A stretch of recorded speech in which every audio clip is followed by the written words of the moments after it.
खनिज संसाधन। क्या देखना है? खनिज संसाधन। तो क्या होते हैं खनिज संसाधन? संसाधन क्या है? संसाधन क्या है? वे वस्तुएं जो मानव की आवश्यकताओं की पूर्ति करती हैं। वे वस्तुएं जो मानव की आवश्यकताओं की क्या करती है? पूर्ति। उसे क्या कहेंगे? संसाधन।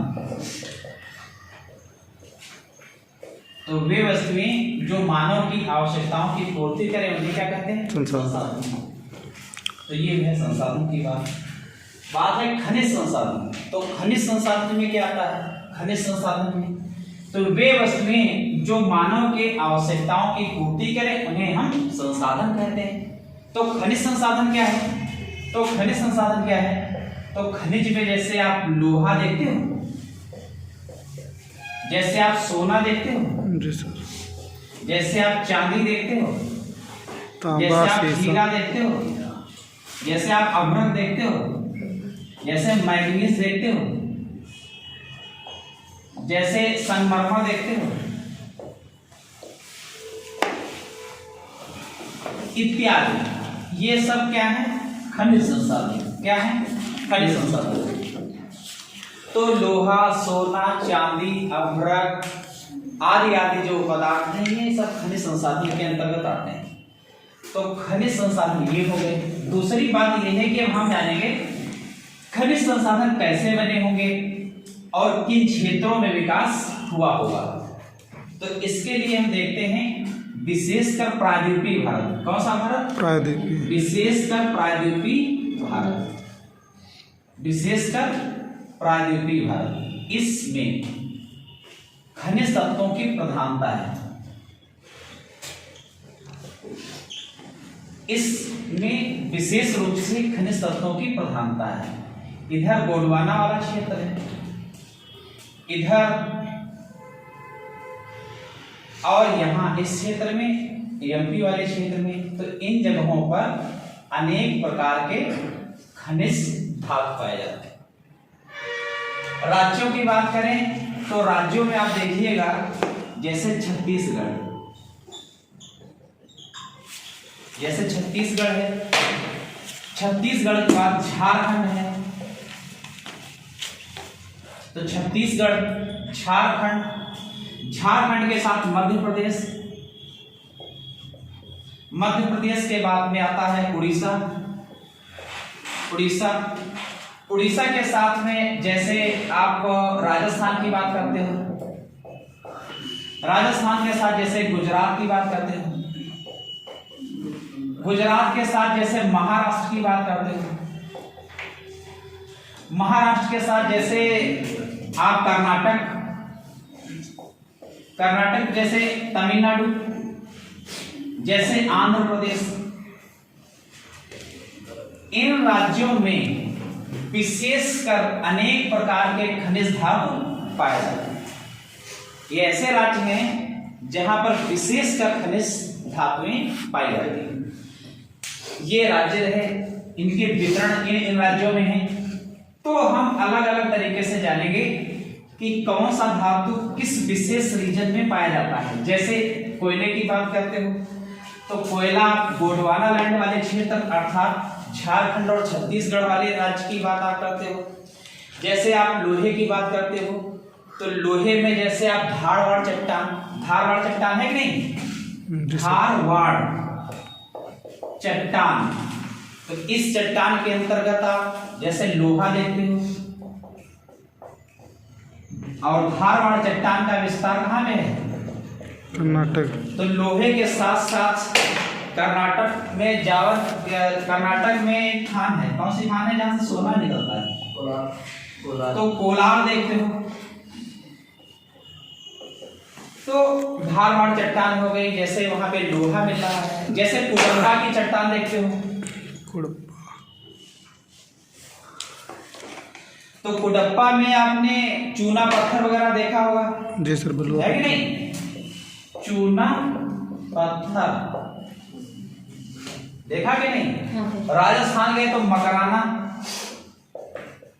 बेस कीमती पत्थर हैं भवन निर्माण के लिए।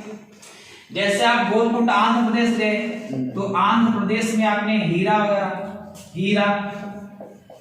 हीरे की खान मिलेगी कि नहीं मिलेगी। मध्य प्रदेश जैसे गए, एमपी आप गए मध्य प्रदेश, तो वहां पर पन्ना किसकी खान है?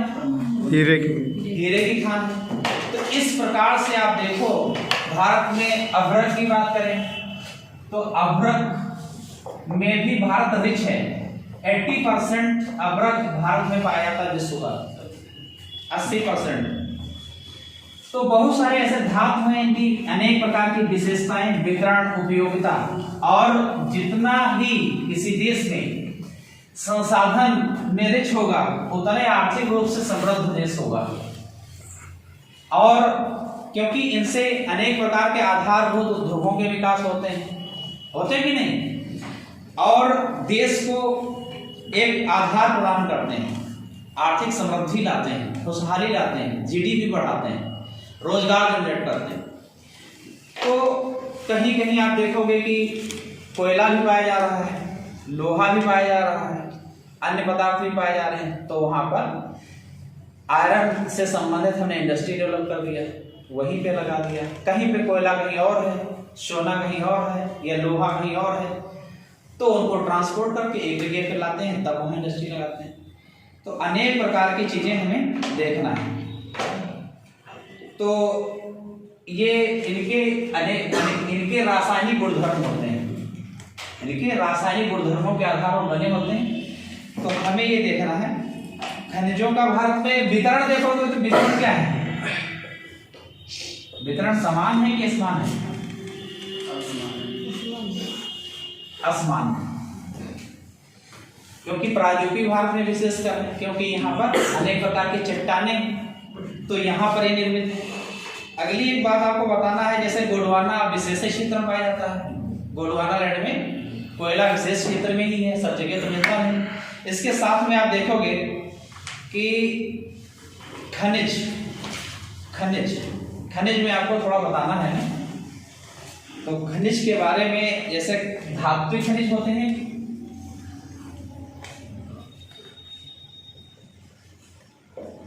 धात्विक खनिज है, और दूसरी तरफ अधात्विक खनिज है। अधात्विक खनिज है।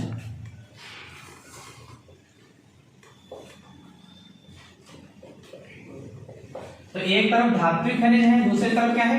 अधात्विक खनिज है। तो इसमें लौह और अलौह देखना है। धात्विक वाले में एक लौह है, क्या है? लौह, और एक है अलौह। ये भी दो प्रकार के हैं। जो धात्विक खनिज है, एक लौह और दूसरा अलौह। अधात्विक वाले खनिज पहले हमें देखना है, जैसे हीरा। क्या है? हीरा सबसे ज्यादा कहाँ पाया जाता है? पन्ना के खान। जैसे संगमरमर, क्या है? संगमरमर, ये अलौह होगा कि नहीं? लौहांश इसमें पाए जाएंगे? नहीं पाए जाएंगे। ग्रेनाइट, अभ्रक आदि जैसे हैं, जिप्सम वगैरह, तो ये सब किसके अंतर्गत आएंगे? अलौह के अंतर्गत, यानी इसमें लौह नहीं। अब धात्विक वाले में है लौह और दूसरा क्या है? अलौह। तो हमें देखना लौह क्या है। लौह में जैसे लौह एस, जैसे लौह एस है, लौह एस के बाद दिया हुआ मैग्नीज है, मैग्नीज है। जैसे क्रोमियम है, क्रोमियम के बाद जैसे कोबाल्ट दिया है। क्या दिया है? कोबाल्ट। जैसे टंगस्टन है। आप बताइए टंगस्टन क्या है? फिलामेंट। किसका फिलामेंट? बल्ब का। इसमें जैसे तांबा है, जैसे टिन है, एल्युमिनियम है, एल्युमिनियम है, और क्या आएगा? चांदी, प्लेटिनम है। चांदी आएगा इसके अंदर, प्लेटिनम वगैरह। हाँ, तो ये धात्विक खनिजों को दो रूपों में बांटा है, एक तो लौह और दूसरा अलौह। लौह में जैसे लौह एस, मैग्नीज है, क्रोमियम है, कोबाल्ट है, टंगस्टन है। अलौह में क्या है? जैसे तांबा है, टिन है, एल्युमिनियम है, चांदी है, प्लेटिनम आदि आदि। इसके साथ साथ आधात्विक जिसमें धातुएं ठीक है, हीरा इसके अंतर्गत, संगमरमर है, ग्रेनाइट है, अभ्रक है, चूना पत्थर आदि आदि, ये सब चीजें पाई जाती। ध्यान में है कि नहीं? समझते भी रहिएगा, आपके लिए भी है, ये मत समझिएगा कि हमारे लिए नहीं है, ये केवल देखने के लिए, तो ऐसा कुछ नहीं है। तो ये बात है कि धातुएं कौन से हैं, अधातुएं कौन से हैं, धातुओं में लव कौन है, अलव कौन है, ये चीजें आपको थोड़ा समझ में आ गई। इसके साथ देखो एक कार्बनिक प्रकार के खनिज होते हैं। कौन से खनिज? कार्बनिक, और दूसरे अकार्बनिक होंगे। तो कार्बनिक वाले कौन से होंगे? कार्बनिक वाले कौन से होंगे? जैसे कोयला क्या होगा? कोयला को जलाने से क्या निकलेगा? कार्बन निकलेगा कि नहीं निकलेगा? निकलेगा कि नहीं निकलेगा? निकलेगा। और पेट्रोलियम के दहन से क्या निकलेगा? कोयला निकलेगा। कोयला कार्बनिक है, तो कार्बनिक मतलब इनके उत्सर्जन से हमें क्या निकलता है? कार्बन। तो कोयले से जब बिजली बनाएंगे तो सबसे ज्यादा समस्या यही है कि कार्बन उत्सर्जन हो जाता है। पेट्रोलियम के जब दहन होते हैं तो कार्बन के उत्सर्जन बढ़ जाते हैं, ऑक्सीजन कम हो जाती है। तो ये बात है। अकार्बनिक वाले में देखो क्या है? अकार्बनिक,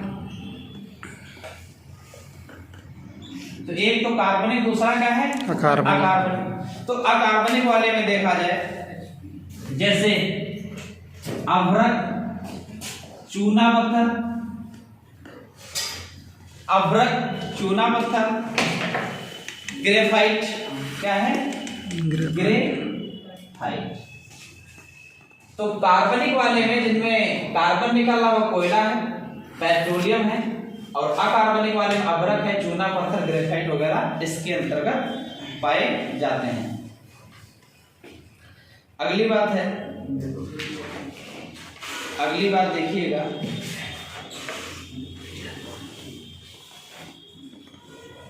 जो हमारे खनिज संपदा है, जो हमारे खनिज संपदा है, इनके संकेंद्रण प्रायद्वीप के कई क्षेत्रों में पाए जाते हैं। जो हमारे खनिज संपदा हैं, इनके संकेंद्रण प्रायद्वीप के कई क्षेत्रों में पाए जाते हैं। उनको हमने बांट रखा है पेटियों में। किसमें? पेटियों में। तो हमें ये देखना होगा कि कौन सी पेटी में कौन सा खनिज पदार्थ पाया जाता है और उसका जो वितरण है वो किस राज्य में है। तो पहला है उत्तर पूर्वी पठारी क्षेत्र, उत्तर पूर्वी पठारी क्षेत्र। पहली पेटी क्या है? उत्तर पूर्वी पठारी क्षेत्र। तो उत्तर पूर्वी पठारी क्षेत्र की पेटी में हमें देखना है, इसके अंतर्गत राज्य बताइए आप लोग। क्या आएगा? छत्तीसगढ़ आएगा। छत्तीसगढ़ के साथ क्या आएगा? झारखंड आएगा। जी सर। झारखंड के अंतर्गत बाद में क्या आएगा? देखो उड़ीसा वगैरह आएगा कि नहीं? बिहार वगैरह आएगा कि नहीं? आएगा। अब बिहार का उड़ीसा, पश्चिम बंगाल नहीं, इसमें विशेष कर नहीं सब क्या है, इसमें तो इंक वगैरह नहीं चल रहा है। अब देखिएगा कि नंबर 1 पर हमने देखा कि उत्तर पूर्वी पठारी क्षेत्र, और इस उत्तर पूर्वी पठारी क्षेत्र के अंतर्गत आपको क्या मिला? दूसरा क्या मिला? झारखंड। तीसरा क्या मिला? बिहार। और उसके बाद क्या मिला? अब प्रश्न ये है कि इसको ही हृदय स्थल कहते हैं। क्या कहते हैं? हृदय स्थल बोला जाता है। इस पेटी को क्या बोलते हैं? हृदय स्थल। ये आपको याद रखना आवश्यक है कि हृदय स्थल, भारतीय खनिज का हृदय स्थल अगर बोला जाए तो भारतीय खनिज का हृदय स्थल यही है। अगली बात क्या है? धारवाड़ और गोंडवाना के विकास में, इसके विकास में दूसरी वाली देख लिया जाए, ये वाले राज्य समझ गए कि कहाँ कहाँ पे है इसके विवरण। दूसरी बात क्या है? रोकते रहिएगा, ठीक है। खाली में देखा जाए खनिज कौन से हैं। पहली वाली पेटी के अंदर खनिज कौन से हैं? जैसे आप अंदाजे में बताइए, यहाँ पर सबसे अधिक कौन खनिज पाए जाएंगे? कठोर पठार सा कोयला पाया जाएगा, कोयला पाया जाएगा, क्योंकि गोरवाना वाला लैंड वाला पूरा क्षेत्र है। लोहा क्या पाया जाएगा? कोयला हो गया, लोहा हो गया। तांबा अभ्रक क्या है? तांबा है, अभ्रक है। तो इस प्रकार से कोयला, लोहा, तांबा, अभ्रक आदि खनिज भंडार इसमें मिलते हैं। और यहाँ पर एक बात खास है, यहाँ पर स्टील इंडस्ट्री वगैरह, लौह इंडस्ट्री वगैरह डेवलप हो गई। क्यों? क्योंकि यहाँ कोयला भी मिल गया और लोहा भी मिल गया। तो लोहा को पिघलाएगा कौन? कोयला।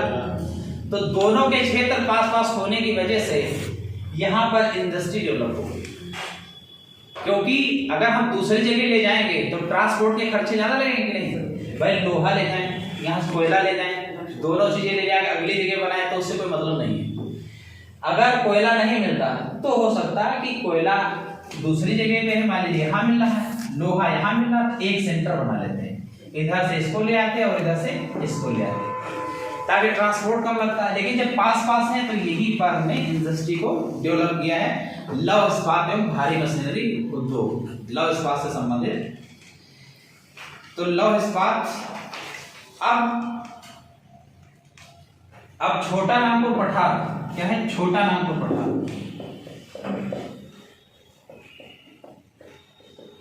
इसको रुर प्रदेश के नाम से जाना जाता है। रुर क्या है? प्रदेश। छोटा नागपुर के पठार को रुर प्रदेश के नाम से जाना जाता है।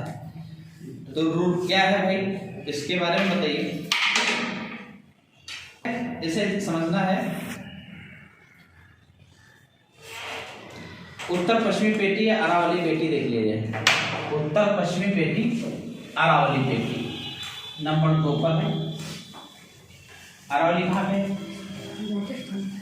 मध्य प्रदेश में।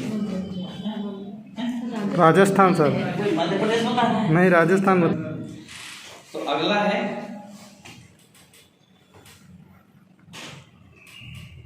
उत्तर पश्चिम या अरावली पेटी।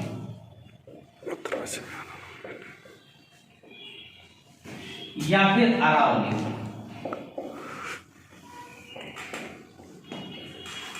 तो इसमें राज्य कौन कौन से शामिल होंगे? राजस्थान आएगा कि नहीं? आएगा। गुजरात आएगा? आएगा। तो राजस्थान, गुजरात, पर्वतीय क्षेत्र, कौन सा क्षेत्र?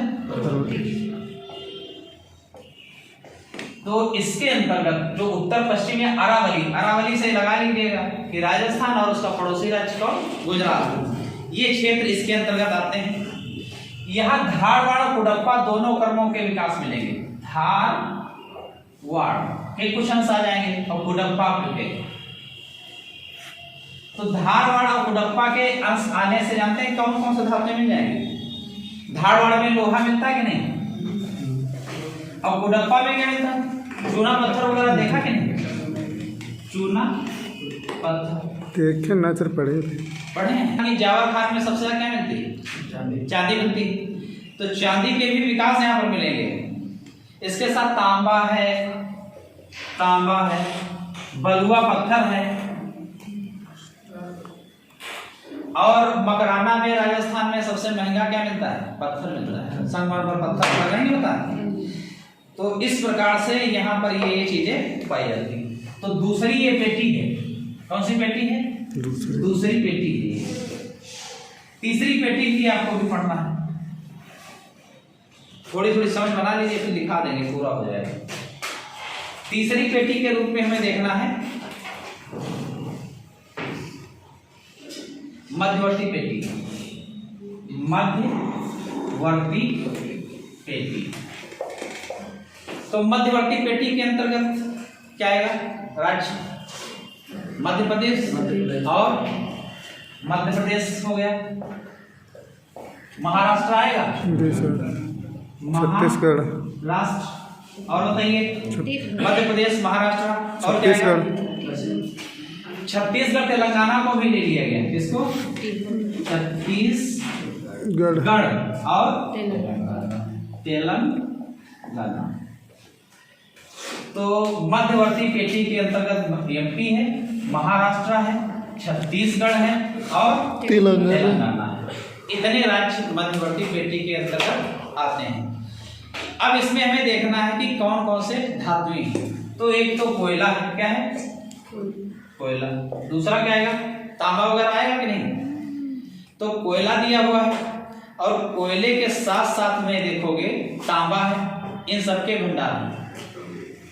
ठीक, इसके बाद में आता है एक और लास्ट है, देख लिया जाए लास्ट को। पेटी दक्षिण एवं दक्षिण पश्चिमी पेटी। इसमें क्या आएगा बताइए? स्टेट कौन से आएंगे? दक्षिण एवं दक्षिणी पश्चिमी पेटी। केरल, तमिलनाडु, आंध्र प्रदेश, गोवा, अच्छा कर्नाटक, जी सर, तमिलनाडु। जी सर, गोवा, कर्नाटक, तमिलनाडु, इनके जो पठारी क्षेत्र हैं, इनके कौन से क्षेत्र हैं? पठारी क्षेत्र। सर आंध्र प्रदेश भी आ जाता होगा इसमें? ये तीन इसके अंतर्गत आते हैं। और यहीं पर आप देखे होंगे कि धारवाड़ संरचना का विकास है कर्नाटक में। तो धातुएं बहुत ज्यादा यहाँ मिलेंगी, जैसे लोहा वगैरह, सोना वगैरह मिलेगा कि नहीं, आदि आदि। बाकी कोबाल्ट, जस्ता ये सब मिलेगा, लेकिन मुख्य रूप से यही मिलेगा। इसके बाद में हमें देखना है, ये पेटी थी, जिन पेटियों में हमने बांटा था कि राज्य कौन से हैं, और ये देखा कि खनिज संसाधन कौन कौन उस पेटियों के अंतर्गत रखे गए हैं। इसके अलावा जैसे हमने लोहा, क्या लिया जाए? लोहा। तो लोहे के बारे में बताइए आप। लोहा आधारभूत उद्योग के रूप में काम करता है। आइए, आधारभूत उद्योग के रूप में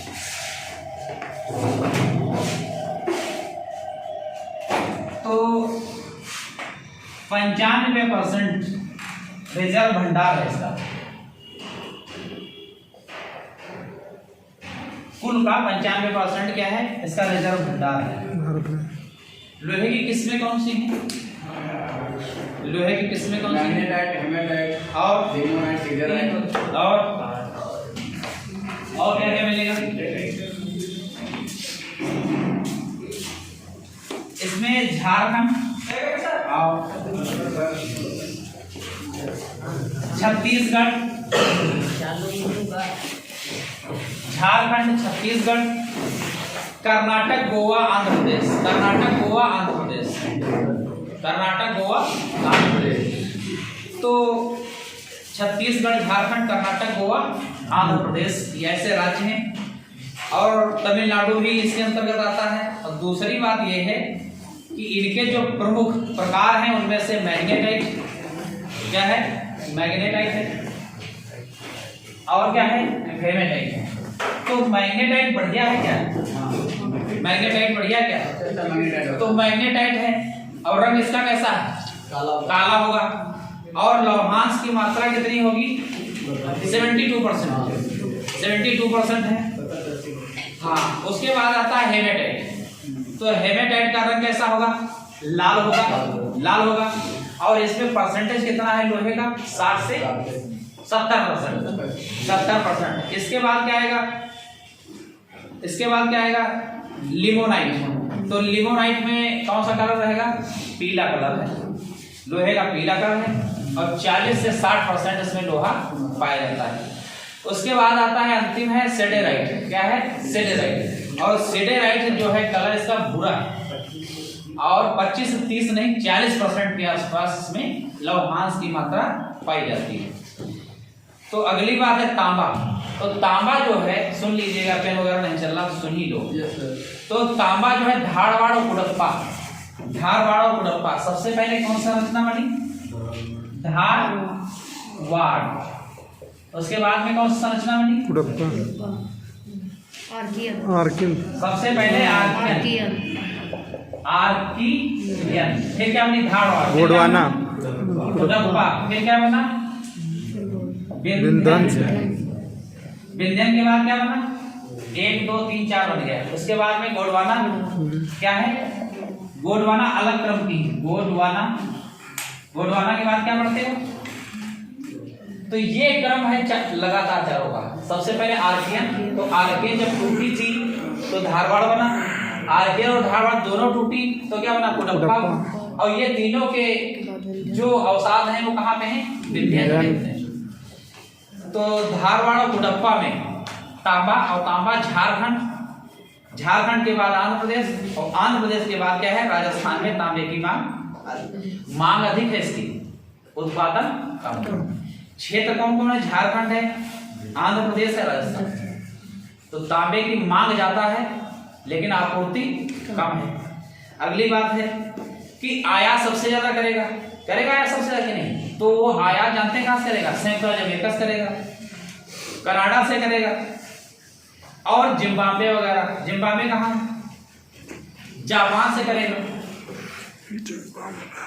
मैच वगैरह देखते हो जिम्बाब्वे वगैरह? पहले देखते थे, अब भूल गए। मैग्नीज, तो मैग्नीज जो है काले रंग का कठोर धातु, इसमें धारवाड़ में पाई जाती है। मैग्नीज धारवाड़ में पाई जाती है। उपयोग क्या है जानते हैं? जंग रोधी इस्पात वगैरह बनाने में इसका उपयोग करते हैं। इसलिए महत्वपूर्ण है कि जंग रोधी जो आइटम बनाते हैं उसमें इसका ये उपयोग करते हैं कि उसमें जंग ना लगे, क्षति ना हो। और इसका प्रयोग जानते हैं कहाँ है? इसका उपयोग है कि शुष्क बैटरी वगैरह बनाते हैं, कांच के उपयोग करते हैं, और विभिन्न प्रकार के आइटम बनाने में, रासायनिक इन सब में करते हैं। उत्पादक है केवल कर्नाटक में, और कर्नाटक का है बेल्लारी। हास्पिटल वगैरह देखा कि नहीं देखा? बेल्लारी वो वाला नहीं, सिमोगा वगैरह। तो उड़ीसा में है केओझर वगैरह, सुंदरगढ़ वगैरह। इसके साथ साथ आप देखोगे कि महाराष्ट्र, मध्य प्रदेश ये भी हैं। बॉक्साइट जो है बहुत महत्वपूर्ण है। आपसे पूछा जाता है किसका अयस्क है? पूछा जाता है कि नहीं? या पूछा जाता एल्युमिनियम का अयस्क कौन सा है? बॉक्साइट। या बॉक्साइट का अयस्क, बॉक्साइट किसके लिए यूज हो रहा? एल्युमिनियम के लिए। तो इसे सफेद, गुलाबी, लाल कलर में मिलेगा आपको। कौन सा? सफेद है, गुलाबी है, लाल कलर है बॉक्साइट के लिए। बॉक्साइट भारत में एक संपन्न राष्ट्र के रूप में गिना जाता है। संपन्न है, धनी है इस मामले में। और गुजरात है, गुजरात से उड़ीसा है, महाराष्ट्र है, आंध्र प्रदेश है, इन राज्यों में ये पाया जाता है। और मशीन निर्माण में इसका यूज है। इसके साथ साथ में चमड़ा रंगने में प्रयोग है। पेट्रोलियम में नमक साफ करता है, पेट्रोलियम में ये सब सारी चीजें। अभ्रक सबसे महत्वपूर्ण है। विश्व की सबसे ज्यादा अभ्रक भारत में ही पाई जाती कि नहीं पाई जाती? जैसे इसे एक हल्का खनिज कहते हैं, हल्का खनिज कहते हैं। और सफेद काले रंग का है, और इसे लचक होती है, तुंगता इसे। लचक मीन्स क्या है? जैसे भी कहीं, जैसे सोने में क्या है? लचक होती है। इसे कहीं से भी मोड़ा जा सकता है। अगर लचक ना हो तो आभूषण बनेंगे? नहीं बनेंगे। तो ये बात है। अगली बात क्या है कि इसके बिजली के उपकरण वगैरह, अक्सर आपको ये जिज्ञासा रहती है क्या बनाते हैं? तो बिजली के उपकरण अभ्रक से बनाते हैं। और भारत में सबसे ज्यादा पाई जाएगी। तो भारत में लगभग विश्व की 80% भारत में है, 20% अदर कंट्री में। तो महत्व है कि नहीं? तो ये क्या है कि कुछ अलगता के कारण बिजली के उपकरण इसके बना लेते हैं। जैसे इसका और कहाँ प्रयोग है? वायुयान निर्माण में बिजली के वायर वगैरह बनाते हैं। इसमें कंप्यूटर वगैरह बनाएंगे, कंप्यूटर उपकरण वगैरह भी बनेंगे तो उसमें भी यूज है। और प्लेन वगैरह में इसके वायुयान के निर्माण में। तो अगला है चूना पत्थर। क्या है? चूना पत्थर। तो चूना पत्थर गोंडवाना को छोड़ दें, गोंडवाना जैसे छोड़ दें। गोंडवाना मतलब छोटा नागपुर वाला पठार, जैसे छत्तीसगढ़ झारखंड वाले पठार, यहाँ पर छोड़ दो छत्तीसगढ़ झारखंड वाले एरिया को जो गोंडवाना है। बाकी सब जगह लगभग क्या तो पाया जा रहा है? चूना पत्थर। अवसादी शैलों से निर्मित है। हाँ, मुख्यतः कुडप्पा एवं विंध्यन में आपको मिल जाएगा। विंध्यन, विंध्य की पहाड़ियाँ वगैरह उसके आसपास देखो। कर्नाटक, एमपी, गुजरात, कर्नाटक, मध्य प्रदेश, गुजरात के साथ साथ उड़ीसा, छत्तीसगढ़ और तमिलनाडु राज्यों में आपको ये मिल जाएगा। इसके बाद में आप देखोगे सोना। सोना सबसे प्रिय धातु है कि नहीं? सोना वैसे सब प्रिय है। सोना जो है आभूषण के रूप में प्रयोग होता है। अब भारत